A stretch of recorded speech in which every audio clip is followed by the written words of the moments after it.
The DEA, aka the Drug Enforcement Administration, is an agency which you will not find me in their fan club listing. I'll put it that way.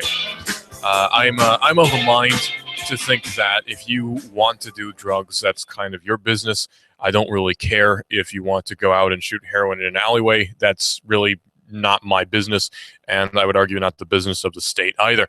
That's a very unpopular argument, I know, but that's the one that I follow. I suppose it's I don't know. It's sort of a complex sort of thing. It should be the business of your family, sure, the business of your church if you belong to one, the business of your maybe your friends, your relatives, but the state, that seems a little bit out there, right? Well, the DEA is not my favorite agency, and the ATF is also not my favorite agency. And the BTA, what is it? The BATFE, that's the Bureau of Alcohol, Tobacco, Firearms, and Explosives.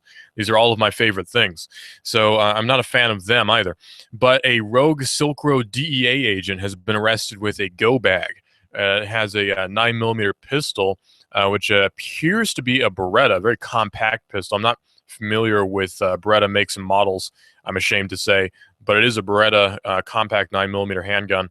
I can't give you the exact model number, unfortunately, but it does look to be locked and loaded according to the pictures which they have of it. Not that I can tell that it's loaded looking at it, but there's actually a very helpful annotation next to it that says that it is in fact loaded, so I can only assume that the DEA is not lying and that they are in fact competent enough to determine that a firearm is loaded by inspecting it. This is Digital Drive. I'm your host, Russell. The show we talk about technology and quite a bit more.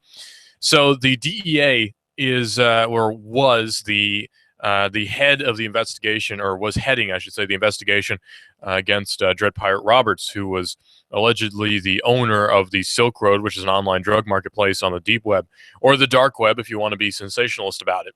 So in San Francisco, federal prosecutors have successfully argued on yesterday, that Carl Mark Force, the former Drug Enforcement Administration agent who allegedly went rogue during the investigation of the Silk Road founder Ross Ulbright, should not be granted bail. Now, I can only assume that Mr. Force joined the DEA simply because of his name, because if I had a name like Carl Mark Force, I would also want to be a policeman so that people would call me Officer Force.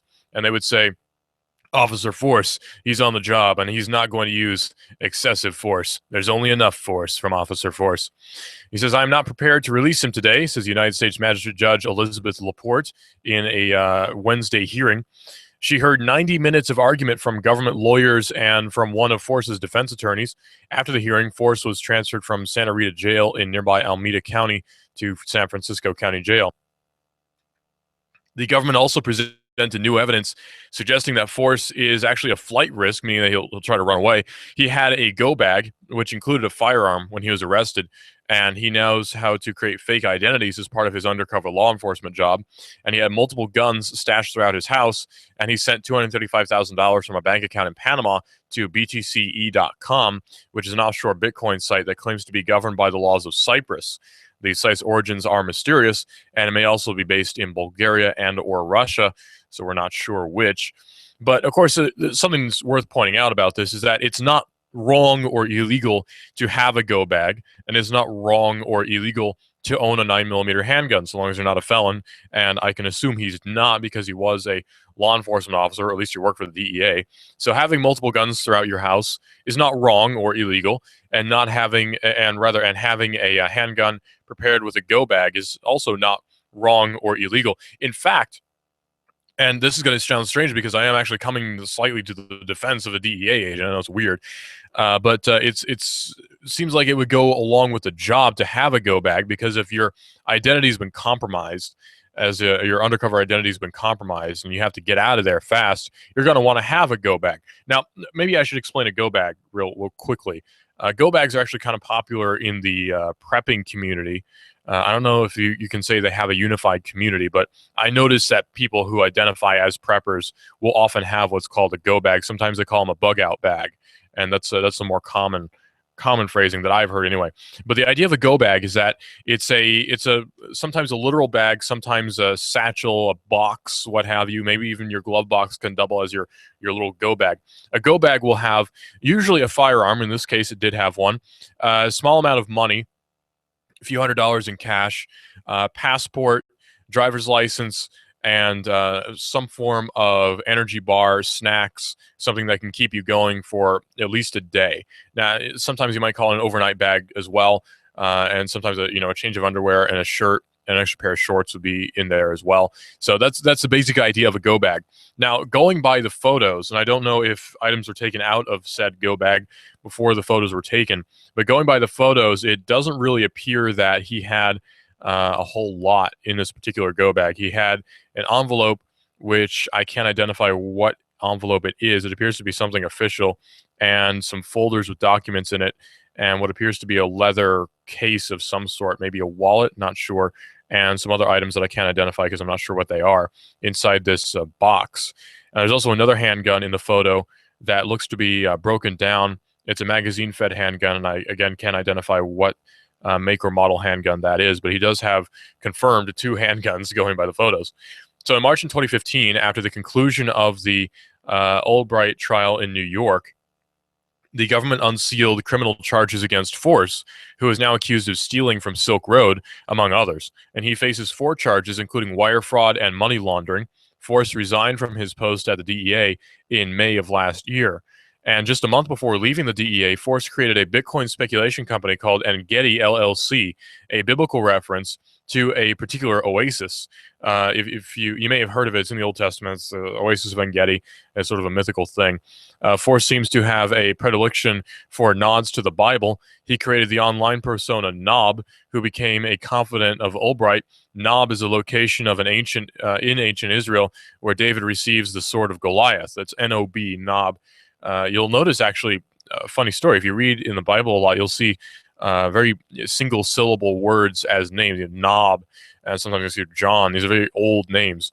It's kind of funny how language works, because you'll have very old names that are just very single syllable, and they got more complex as time goes by, because then you have words like Eliezer and Methuselah and such. But anyway, so his short-lived Twitter account has just 4 tweets, including one which is, "Want to hedge the value of your cryptocurrencies? Contact us. We are experienced traders with direct contacts in major exchanges." As Ars Technica reported earlier, during the investigation, Force also worked for a digital currency exchange company called CoinMKT. Force used his position as a DEA agent to help the company do criminal background checks, which seems to be a little bit of a conflict of interest, but maybe not. At one point, he froze $297,000 in the account of a CoinMKT customer and then transferred some of that money into his own personal account in Panama. That sounds a little bit illegal. With the money garnered from these illicit transactions, Force also made investments in real estate and businesses, paid off his mortgage, and wrote several very large checks for tens of thousands of dollars, according to investigators. Now, the temptation is certainly there, I'm sure, when you are faced with large sums of money, particularly in cash or in Bitcoin. You want to take some, right? This is a natural inclination, I should say, of mankind. If I see a duffel bag full of money that's under my car or something, somebody's stashed it there, my first inclination would be, oh, I need to take that. I need money. I don't have a whole lot of money, so taking that money would then grant me extra money, and chances are that money, because it's in cash, won't be traced to me. That inclination is there. Now, I would probably not take it. I'd report it to the sheriff's office. I would call them up and say, hey, look, there's a bag of money here. It might be evidence in some sort of investigation you have going on. I would call up the sheriff's office, but not everybody would do that. And I will freely admit, I would have the temptation to just take it and run. I think everybody would. And it seems that Mr. Force what's the word I'm looking for? I hate it when that happens. Don't you hate it when that happens? You're trying to think of a word. You're on a roll, and you're trying to think of a word, and it just doesn't come to you. It seems that he had that temptation, and he fell victim to it. There we go. That's what I'm trying to go for there. So Mr. Force was a DEA agent and is no longer. Now, is this an example of what is common within the DEA, or is this some sort of fluke? Well, it seems that his actions went rather unchecked for at least a few months. Mr. Force and his actions sort of went unchecked for a few months. Now, it seems to me that this is a example of two different things all at the same time. Number one, the DEA doesn't do a very good job of keeping track of its own agents. Now, that's not something that is a huge surprise to anybody, especially if you look into what the DEA does. A lot of the time, they very often will actually give money to drug dealers in order to turn them into informants and sort of hope that they don't just take the money and run. Or escape to another place, another country. You know, they escape to Bermuda, and there's not really a whole lot you can do. Or they escape to Serbia, and there's not really a whole lot you can do. I use Serbia as an example a lot because Serbia seems to be kind of a fun country, and so I like to use them as an example a lot. And I'd like to visit Serbia sometime. They have very old churches there. I'd like to check out. But you'll notice that though the DEA doesn't seem to do a very good job of keeping track of their individual agents. It seems that DEA agents are sort of given free rein. Oftentimes, they're just given free rein to do what they will, so long as it's in the course of an investigation. Well, another thing that you'll know, the other thing you'll notice about the DEA and its agents, is that the agents seem to be very ruthless in their dealings. They seem to be very forward in their investigation. It seems to do whatever it takes to ensure that this particular person goes behind bars, even if it means breaking the law themselves to achieve that goal, which seems entirely hypocritical. Now, this is another example, of course, of law enforcement thinking themselves as being above the law.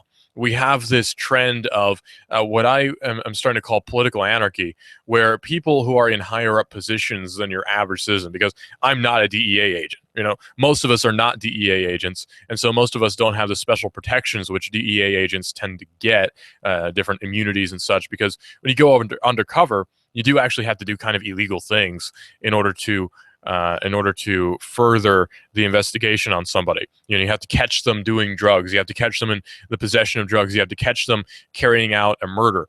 You know, these sorts of things are what leads to an arrest of a bunch of individuals in an investigation of a drug deal or the investigation of a drug cartel or what have you. So these undercover agents oftentimes are more or less above the law when it comes right down to it, or they fancy themselves to be. So it's a very disturbing trend which we have now in law enforcement, where these people will very often think of themselves as above the law. Now, I wouldn't say that of your average police officer or your average sheriff's deputy or your average sheriff, for that matter. These people don't seem to, on average, think of themselves as above the law, because I haven't talked to every police officer and every sheriff's officer out there, or a sheriff's deputy, I should say, out there. So I can't say that each and every one of them thinks of themselves as above the law. So I can't really say that. But I'm noticing, especially in videos. Now, granted, videos of police officers tend to be negative anyway, because the negative things are usually what ends up being filmed. And then you'll have your news channel, which will run your feel-good story about a police officer who gave a teddy bear to a cancer patient. You know, that's just how it is. That's just media. That's just social portrayals of people in power. That's just how it is. But I notice these films, not films, but these videos of people who say go through the border checks. And one particular instance of one of these videos is a border patrol agent who doesn't seem to understand how rights work and how the Constitution works and how the law in general works, which is very troubling because he is supposed to be a law enforcement officer. And if you're a law enforcement officer, I would assume you know the law that you're trying to enforce, but that's very often not the case. This guy said to a person who was claiming his right to remain silent that he didn't have that unless he had been arrested. So apparently, in the view of some people who work in law enforcement, you do not have the right to remain silent unless you have been arrested. And I was also on a forum for law enforcement officers in the state of Tennessee because I was wondering about stop and identify laws in Tennessee. Now, in Georgia, stop and identify only applies if you are loitering or you are suspected of some sort of wrongdoing, which would count for a detainment anyway. So you really, in Georgia, you don't have to identify yourself to a police officer. You don't have to give up your identity to a police officer just on a whim, unless you are already suspected of having broken the law, in which case you're subject for detainment anyway. So in Tennessee, though, I was reading a forum about different police officers and their tactics for getting your identity. And if you will not give up your identity, some of these police officers on this particular forum were talking about methods that they would use to get your identity. And they say, you know, if you sit down, I will get your identity from you, even if it means roughing you up. And if you try to resist, then I'll slap you with a obstruction of justice and resisting arrest charge. So seems to be a little bit corrupt, you might say. So am I anti-police? Well, kind of, actually. I am anti the police system as it is today. Now, sheriff's deputies and sheriffs, that's a little bit different because these people are democratically elected in. The sheriff is voted for. The police, however, the police chief is appointed by the mayor, and the mayor is, of course, voted in by a democratic election. But this is evoking what some call the tyranny of the majority, the tyranny of the 51%, where 51% of people will vote for a particular mayor. However, the rest of the 49% don't actually want this person in power, and thus are now subject to a form of tyranny by the person who is in power because he was voted in by a very slight majority. And that's what we sort of have in most jurisdictions in most places in the world, the tyranny of the 51%. It's a very, very serious thing, and it's a very complex issue that there doesn't seem to be any good, solid solution that's been brought forth by any particular agency as a solution. But anyway, Carl Force is a DEA agent, and this is Hot News Talk Radio. That's AM 1240. You can listen to us on the website. That's hotnewstalkradio.com. Get the TuneIn app and search for Hot News Talk Radio or 1240 WSDT on the TuneIn app, and you'll be able to listen to us streaming live to your smartphone that way. If you want to call in to weigh in, you can do that at 423-800-8949. That's 423-800-8949. It's not a toll-free number. It's 423. The exchange is 800, and the extension is 8949. 423-800-8949 if you want to call in. You talk about anything at all, I don't care. 423-800-8949. Force, the DEA agent, former DEA agent, who's 46 years old, did not speak during his hearing and showed no emotion, turning towards three women seating in attendance only once. He was dressed in a red prison uniform labeled Alameda County Jail and wearing orange Crocs, which is a very poor choice of footwear, but maybe it's comfortable, I don't know, which apparently have become standard issue in many jails and prisons nationwide. Poor guys. The middle-aged man has a shaved head and a long illustrated tattoo on his left arm that was partly visible. Last month, another journalist found Force's single deleted LinkedIn profile, or rather, since deleted, I should say, LinkedIn profile, which he boasted about having bagged Albright, which does not make me want to hire him, I'll point out. Richard Evans, not to be confused with the guy on ROM, is an attorney with the Department of Justice's Public Integrity section of its criminal division, led the prosecution, and provided new details about the circumstances of Force's arrest in Baltimore in March 30th of 2015. Now, this is not related to the Baltimore unrest, which we have right now. The defendant was arrested as he returned home when he was at his personal vehicle outside his home, Evans told the court. He was found to be in possession of a, quote, go bag. He had a fully loaded handgun, a 9mm, and did not have a concealed carry permit for said weapon. He had additional ammunition, a passport, which may have been expired, and 10 blank $500 money orders. So he had ID, money, and a weapon in his possession, according to Mr. Evans. The Department of Justice lawyer also mentioned that when the government interviewed Force's wife, Amy Force, she told investigators that she had recently received a tax refund of $150,000. A few minutes later, Judge Laporte said, "I don't know what that shows, if anything, but it just seems a little bit odd." Evans agreed. "I will note," he says, "that the defendant is a certified public accountant, and he filed his taxes some time ago. This is the first time that we heard about this tax return. This is unusual, to say the least. A tax return of $150,000 is certainly not something that's par for the norm. Most people get a tax return of a few $1,000s at the most, and some people don't get any tax return at all. So it's very strange that he gets $150,000 in his tax return. Now, I'm all for taking money from the government. Go for it, because you probably paid more than you're getting out of it. But it seems a little bit strange that the DEA agent is getting $150,000 and also had a go bag and was allegedly trying to escape. So a very strange situation going on with the Ross Albright trial, and by extension, the Mark Force trial, the Carl Mark Force trial, I should say. We'll bring you any updates on this situation as it is evolving right here on Hot News Talk Radio. There's also news about Baltimore that we're going to get to here on Hot News Talk Radio. This is Digital Drive. I'm your host, Russell. The show we talk about technology and more. You can tune in on the TuneIn app. Just get the TuneIn app and search for 1240 WSDT, which is our frequency number and our call letters. That's 1240-1240 WSDT. which actually stands for We're Soddy Daisy, because we are very local to the Chattanooga, Soddy Daisy, Hickson area up in North County, Hamilton County. This is Hot News Talk Radio. There's a lot of great programming which we carry here on Hot News Talk Radio. You can listen to Don Imus in the morning from 6 to 9. Laura Ingram is on from 9 till noon. And on Tuesdays from 11 to noon, we have Real Estate University, which is the wonderful, wonderful program where Eric and John will talk about real estate and real estate investing here in the Chattanooga area. It's a pleasure to work with them. They're a very great bunch of guys here on Hot News Talk Radio. And this is Hot News Talk Radio. Go to hotnewstalkradio.com, or you can listen to us streaming live over the internet. This is a mob world. This is the mob world. What kind of fool do you think I am? You think I know nothing of my... You give us 12 minutes and 40 seconds, we'll give you Chattanooga and the world. News Talk 1240. Hi, this is your computer speaking. I don't feel so well. It's like I've come down with a bug, and I'm getting slower. Affordable Computers. We fix sick computers.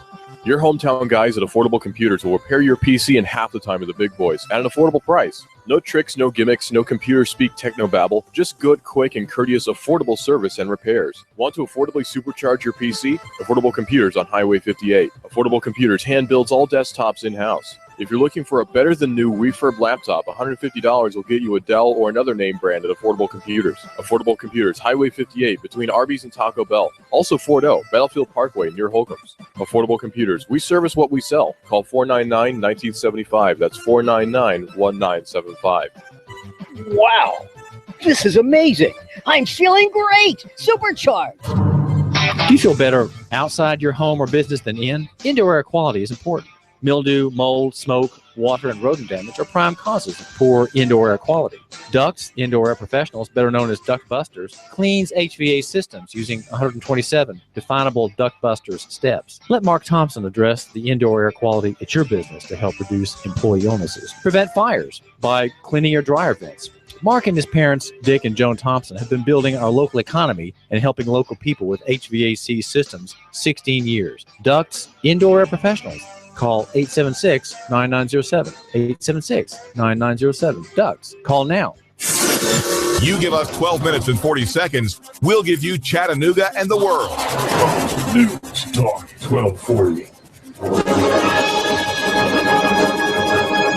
You love your hometown. Are you interested in free markets, in local economy? Do you hope that Chattanooga can survive the next meltdown, the next chain of disasters in the national economy? What's the best way to live out the ideals of self-government and self-determination? Join me, David Toulis, weekdays 1 to 3. Hot News Talk 1240. Love your neighbor, buy local. Hot News Talk 1240. You give us 12 minutes and 40 seconds, we'll give you Chattanooga and the world. Hot News Talk 1240. Hot News Talk 1240. You give us 12 minutes and 40 seconds, we'll give you Chattanooga and the world. Fox News Radio. I'm Lillian Wu. A report into the investigation into the death of Baltimore man Freddie Gray now in the hands of the state's attorney's office. The task force heeded my call, and we have exhausted every lead at this point in time. But this does not mean that the investigation is over. Baltimore Police Commissioner Anthony Batts saying the report is the work of more than 30 detectives working full-time on the case. Also that if new evidence is found, they'll follow it. Some 19,000 birds in Iowa potentially affected with bird flu. According to the state's Department of Agriculture, this could be the first case of bird flu in a broiler breeding farm. And this year's NFL draft kicks off tonight in Chicago. The expected first and second picks go to quarterbacks. In former Heisman Trophy winners Florida State's Jameis Winston and Oregon's Marcus Mariota. Tampa Bay and Tennessee, with 2 and 14 seasons last year, pick first. Fox Radio's Jeff Donasso. Fox News. We report, you decide. You give us 12 minutes and 40 seconds, we'll give you Chattanooga and the world. Hot News Talk 1240.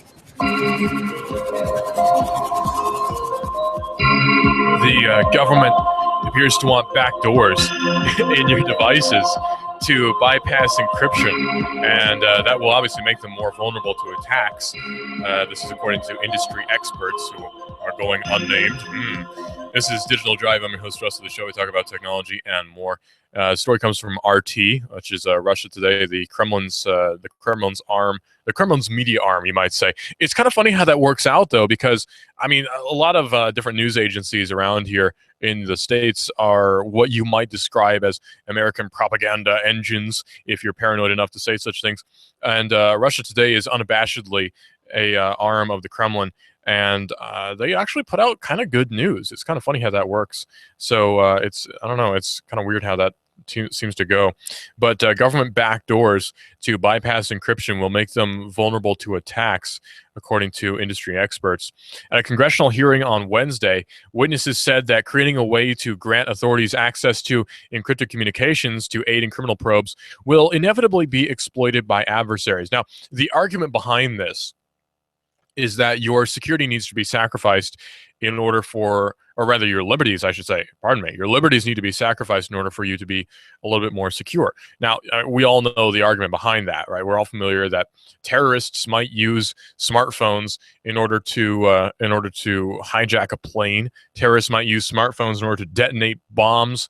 Terrorists might use smartphones in order to look at your kids' Facebook profiles and try to radicalize them to join ISIS and go off to Syria without you ever knowing about it. There's a lot of different arguments about this. Well, the problem with this is that they are very blatantly wanting us to sacrifice what is our very well established, very well recognized by most people here in the States liberties, which is, of course, our freedom of speech, our freedom of association. All these different things are very well recognized by the United States Constitution, but that doesn't really matter a whole lot to these people anyway. That doesn't really matter a whole lot to the people who are in charge. Mr. Comey, for instance, the director of the FBI, whoever the president director of Homeland Security is, these people don't really care a whole lot about your personal rights and liberties and such, because what really falls in the shadow of that is the very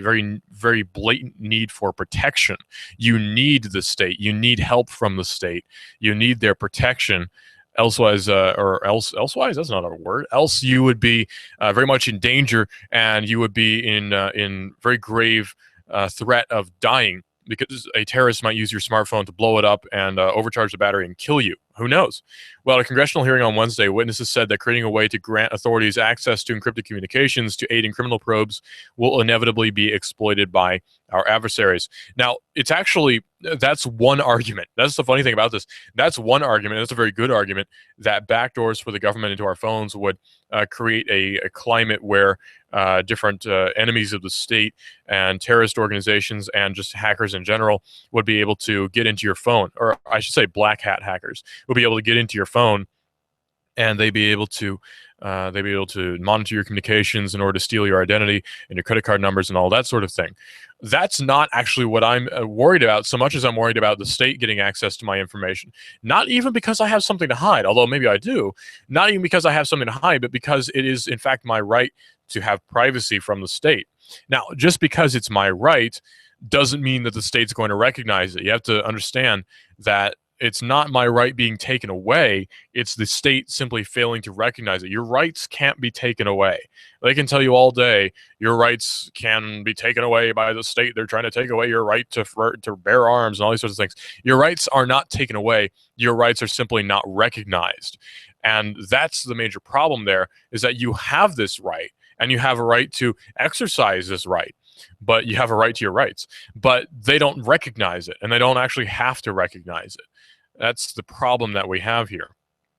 So amid a growing reliance within the tech industry to enable customers to more easily encrypt their data and keep it protected from prying eyes, police on local and federal levels say that an increase in personal security practices put criminal investigations at risk. Well, this is not necessarily personal security practices, although it is. It's also a right to privacy. It's you exercising your right to privacy and the tech companies facilitating that right. The Committee on Oversight and Government Reform in the United States House held a hearing on Wednesday this week to discuss the issue, and before long, lawmakers were told by panelists that designing a backdoor that can be exploited by authorities but not anyone else is far easier said than done. Because if there's a backdoor that can be accessed by authorities, so-called, then trust me, that backdoor can be accessed by anyone else who sets their mind to it. He says, I can't ignore the stark reality that it can't be done safely, says Professor Matt Blaze from the University of Pennsylvania School of Engineering and Applied Sciences testified. In 1994, Blaze discovered fundamental technical flaws within the Clipper chip, an encryption system designed by the U.S. National Security Agency, or the NSA, to provide the government with backdoor access to encryption communications. And today, he says it still remains true that intentional vulnerability may inevitably be exploited by unintended parties. That's a very big problem which we have here, where the government is wanting you, is imploring the tech companies also to give up security, personal security, in exchange for state-offered security, where it's actually kind of funny because the tech companies are actually undercutting the state-offered protection, the cartel-offered protection, where the state is wanting to have a monopoly on protection, right? Where police are your protection. The National Security Agency is your protection from domestic terrorists and abroad terrorists. They are your protection. And so if that monopoly is threatened by a tech company or by a private security agency, then that must be ceased because they are now a threat to national security. You see, this is the problem, where the National Security Agency must be the monopoly on security, or else they're totally irrelevant. If somebody else can do their job and do it better, then there's no need for the National Security Agency to exist. There's no need for police officers to exist. There's no need for Homeland Security to exist if they can be undermined by a private agency. Law enforcement, particularly, although you might argue actually that the police are a private agency. But anyway, law enforcement, particularly the Federal Bureau of Investigation, has increasingly advocated in recent years for type of feds-only backdoor as criminals continue to adopt secure communications platforms that resembled science fiction during the days of the Clipper chip. Before the House, however, Dr. Blaze has said that the actual implementation, if even possible, would have terrible consequences for our economy and our national security. So it seems that the National Security Agency actually wants us to compromise national security just so that they can be the monopoly on national security. He says, we can't just do what the FBI is asking without seriously weakening our infrastructure, says Blaze, adding that ultimately the beneficiaries of these backdoors will be criminals and rival nation states. And of course, it's a inevitable fact of life that we are going to be rivals with the nation state because of differences of ideology, differences of ideas on security, differences of ideas on socioeconomic structures. That's just an inevitable fact of life. However, but because that is true, does that mean that we should be sacrificing all of our personal liberties in order to continue having our security that's offered by the state, our state-offered security? He says, attempting to build such a system would add incredible levels of complexity to our systems, agreed Kevin Bankston, a police director for New America's Open Technology Institute, and would inevitably lead to unanticipated vulnerabilities. So he's actually a police director for the New America's Open Technology Institute, and he's actually arguing for personal liberty. So hats off to Mr. Kevin Bankston, I have to say. So last year, smartphone giants Apple and Google, who Google, of course, makes Android phones, and Apple is working on the iPhone, began rolling out products that emphasize personal security by encrypting most communications by default, meaning that your communications are encrypted unless you say otherwise. So once you get that iPhone, out of the box, your iPhone's communications are going to be encrypted. So the NSA and the FBI and the Department of Homeland Security and U.S. SOCOM and whatever other three-letter and four-letter and five-letter agencies are involved are very upset that this is happening. Particularly Mr. James Comey is very upset that this is happening, and he says that this is a threat to national security. In fact, not too long ago at a tech conference, he was pleading with Apple to continue to be the responsible corporate citizens which they have been previously and offer backdoors to the FBI, which sort of illustrates a very funny situation which we have, where it's not that the it's not that Apple and Google are reliant on the feds. It's the other way around. The feds are reliant on Apple and Google to offer backdoors to them. Otherwise, they don't know what to do. If Mr. Comey is reliant on Apple, that sort of shows how unnecessary he is. If Apple and Google can offer better protections and better encryptions than the FBI can, then really the FBI is kind of irrelevant.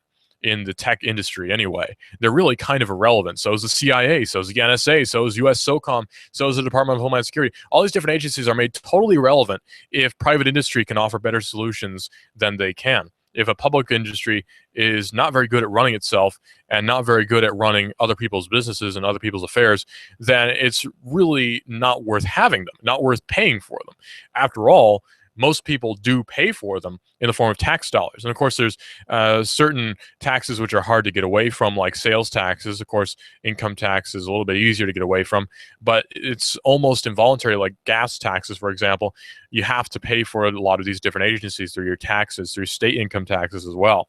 So it's almost inevitable that in some way or another, you will end up paying for these different agencies, whether you like them or not, whether you want their services or not, you will end up paying for them. Last year, smartphone giants Apple and Google began rolling out products that emphasize personal security by encrypting most communications by default. Testifying on Wednesday, Amy Hess, the executive assistant director of the FBI's Science and Technology Branch, said that challenges for law enforcement and national security officials have been heightened by the advent of default encryption settings. And Christopher, I'm going to butcher his name, I apologize, sir, but Christopher Saghoyan, I apologize, said on Twitter, asked who on the panels believes that it is possible to build a secure cryptology or cryptographical backdoor, even the FBI witness didn't raise her hand. So when asked to raise your hand, who here believes that it's possible to build a secure cryptographical backdoor, even people for the FBI don't believe that this is possible. So this further illustrates that the FBI doesn't even believe it's possible to have secure cryptographical, pardon me, it's hard to say it, I know, cryptographical backdoors. So why should we have them? The only reason to have them is to pander to and cater to the FBI. Well, that's not really something which is good for Apple's business, if you think about it. If it's been revealed that Apple Computer Company is more than willing to sacrifice customer security in order to pander to the FBI, then that's not going to shine very brightly on their career, on their track record, I should say, particularly for foreign customers like the Chinese. Chinese people do buy iPhones. They're seen as higher-end iPhone or higher-end smartphones over in China. People in Singapore buy iPhones. People in Japan buy iPhones. People in all different places all around the world will buy iPhones who are not under the jurisdiction of the FBI, and yet the FBI is asking for there to be backdoors specifically for them. It's critical for police to, quote, have the ability to accept or to receive information that we might need in order to hold those accountable who conduct heinous crimes or conduct terrorist attacks, Hess told the House panel, and that the Bureau supports encryption, but not making potential evidence completely inaccessible to the authorities.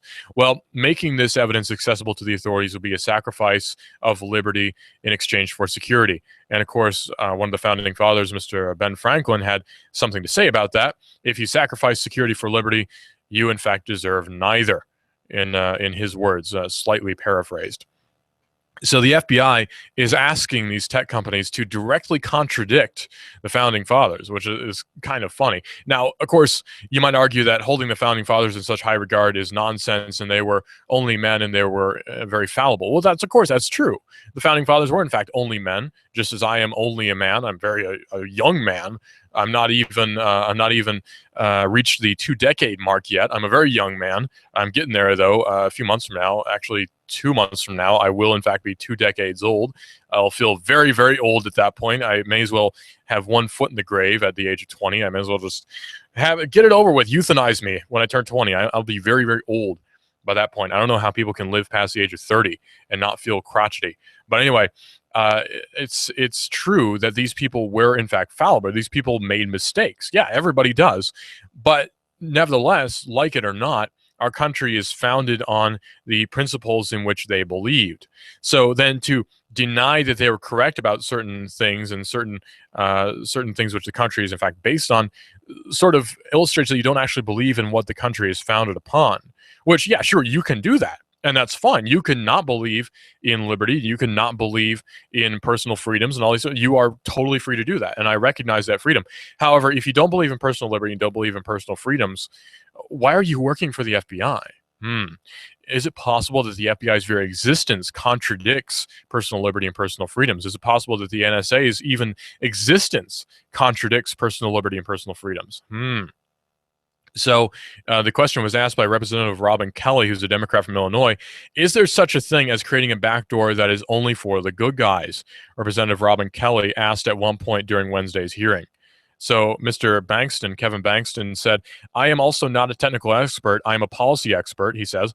But based on what every expert in the field has said, and not only in the current debate, but also 20 years ago and many multi-year debate, the answer is a clear no. And in fact, a unanimous no.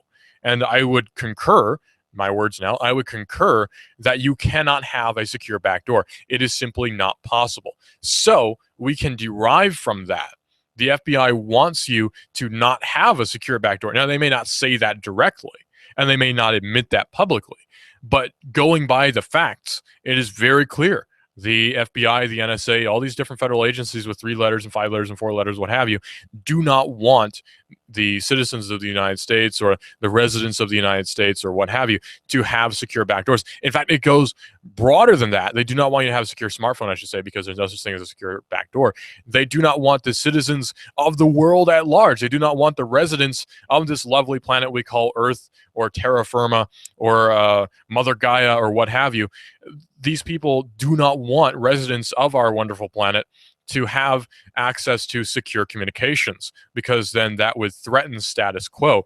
That would threaten the monopoly, the security monopoly, which the NSA has. Now, I know it may sound at this point that we're resorting to crazed ravings and rantings, but if you look at the facts, if you look at the numbers, if you look at statements made by different officials, if you want to call them that, it becomes very clear. These people do not want you to have secure phones. What does that say about them? What does that say about their want to protect us? It seems that they are willing to protect us so much that they're willing to harm us in their protection of us. And that seems to be kind of contradictory. How can you harm someone, or how can you protect somebody if you are harming them in the process? That seems a little bit contradictory.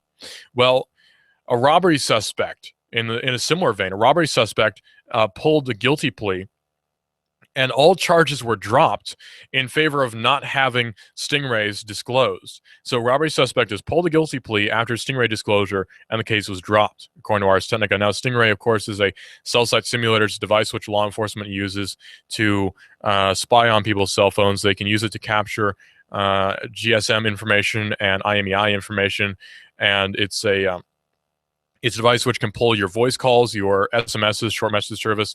It can pull your text messages, which are SMSs, of course, I know, and 4G LTE communications as well. So basically, any communication which your cell phone sends out to a cell phone tower can be captured by these devices. And law enforcement uses them extensively in various jurisdictions. They're loaned out to them by the FBI and by the feds and at large, be it the NSA, SOCOM, what have you. I know I mentioned SOCOM a lot, and you're probably wondering, what does SOCOM have to do with law enforcement? But on a ACLU released list of agencies which have cell site simulators, SOCOM actually does have them, which is, I know, kind of shocking and strange, but they do in fact have them. A woman accused of being a getaway driver in a series of robberies in St. Louis has changed her plea from guilty to not guilty after finding out that a stingray was used in her case. Wilquita, I believe, Lillard, was originally set to testify against her 3 other co-defendants, whose charges were also dropped earlier this month as a result of changing her plea. The local prosecutor dropped the charges against her on Monday. Terrence Niehoff, Lillard's attorney, explained to Ars Technica, which the story comes from, that she pleaded guilty before learning about the use of the stingray. When her co-defendant's attorneys challenged a police detective during a deposition that her officer refused to provide further information, the case was eventually dropped. So the police would rather drop information, drop the case in order to not provide information about stingrays than continue forward with what they should be seeing as justice, because they're willing to not do their jobs, it seems, in order to protect the Harris Corporation, who offers these stingray devices up. So, this being the case, if you ever find yourself in a criminal court, ask about stingray, because it's possible, there are chances that this device was used in your prosecution, and rather in gathering evidence against you. So ask your defense attorney, please mention stingray, because charges might be dropped against you. And now I'm giving tips and tricks to potential criminals, but hey, they have rights too. So they won't go to trial because they don't want to explain this stuff. So they ended up dismissing it, says a defense attorney. Relatively little is known about how exactly stingrays, or more generically known as cell site simulators, are used by law enforcement agencies nationwide, although new documents have recently been released showing how they have been purchased and used in some limited instances. Now, the difference between a cell site simulator and a stingray is pretty easy to explain. If I ask you, hand me a Kleenex, you might hand me a Puffs tissue. You see, it's become synonymous. The name Kleenex, due to very clever marketing, has become synonymous with the word tissue. So I might say, hand me a facial tissue, and you'll hand me a Kleenex, you see. So it's the same exact thing in most people's minds. Same thing goes for a stingray as opposed to a cell site simulator. For most people, it's exactly the same thing.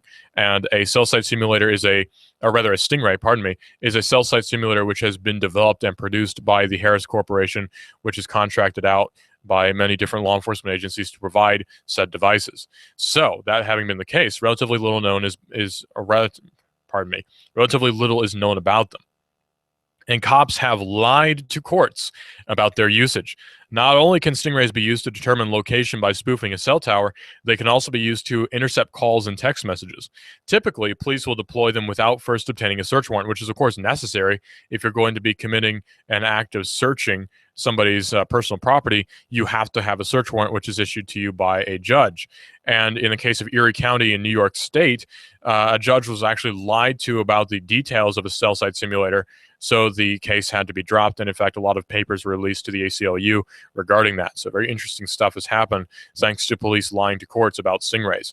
The Lillard case marks yet another example of a baffling prosecutorial strategy suggesting that federal and law enforcement authorities, so-called, are more interested in preserving the secrecy surrounding stingrays or cell site simulators than actually prosecuting crimes, which leads to the question, where do their loyalties lie?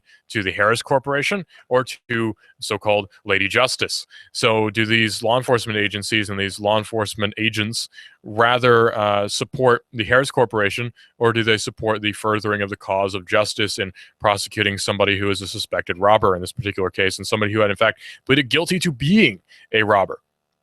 The Lillard case, marks yet another example of a baffling prosecutorial strategy, suggesting that federal and local authorities are far more interested in preserving the secrecy and, by extension, securing the good name of the Harris Corporation surrounding stingrays or cell site simulators than actually prosecuting crimes. It's highly likely that the St. Louis Police Department has a non-disclosure agreement with the FBI along the lines of one which was recently revealed in a court case in Erie County, New York. In that case, a rare unredacted form demonstrated the full extent of the FBI's attempt to quash public disclosure of stingray information. The most egregious example from the document showed that the FBI would prefer to drop a criminal case in order to protect secrecy surrounding stingray devices. A very disturbing trend. Ask questions of your local jurisdictions. Do they own stingray devices? File a Freedom of Information Act request if you can. Do they use stingray devices? It's a question worth asking. Nuganomics.com with David Toulis is coming up in just a few seconds right here on Hot News Talk Radio. This is a mob world. This is the mob world. What kind of fool do you think I am?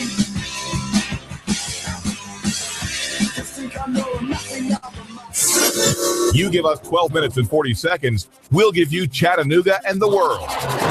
News Talk 1240. You do not have to be living with constant pain. You need to make the choice today to enjoy a revitalized body. You deserve to live a better pain-free life. And Dr. Ross can help. At Ross Chiropractic, failure is not an option. For over 40 years, Dr. Ross, a graduate of the prestigious Palmer College of Chiropractic, prided himself in helping and healing. The Ross method of chiropractic care is unique in developing a treatment designed just